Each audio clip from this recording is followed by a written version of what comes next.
The administration of PU had announced on Friday that classes would resume on Monday.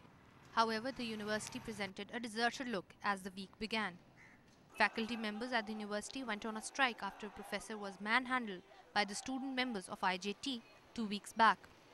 During this period, the university remained closed, faculty took out protest rallies, and police personnel were deployed to carry out a search and clean-up operation.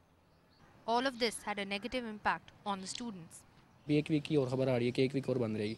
आखिर definitely loss तो हमारे student का ही हो रहा है। Professors ने and पे आके कह देना जी बेटा ये पढ़ लेना और आपके पेपर्स हो जाएंगे। लार्ज नंबर ऑफ स्टूडेंट्स जो है वो हॉस्टल में रह रहे हैं, उनकी तैयारी पे डिस्टर्बेंस हो रही है। वहाँ पे पुलिस का खड़ा होना है, ये कोई मुजरिम या कोई जेल खाना नहीं है जहाँ पुलिस होगी। अगर वो पकड़े जाना था उन्हें पहले भी पकड़े जाना था। ये मतलब मैनेजमेंट ही नहीं है जो उनको पकड़ना नहीं चाहिए।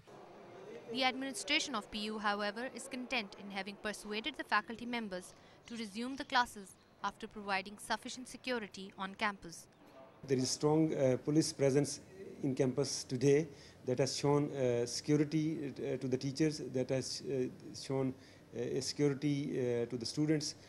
So I think there is also a deterrence against those unwanted elements. Will not allow them to come back to the university hostels or to the university campus. So a peaceful campus has been established. Students say whatever the differences between the faculty and student unions, they should be brought to the table. Closure of university or deployment of police is only creating more uncertainty, not only among the students but also the parents. Sana Saif, Dawn News, Lahore.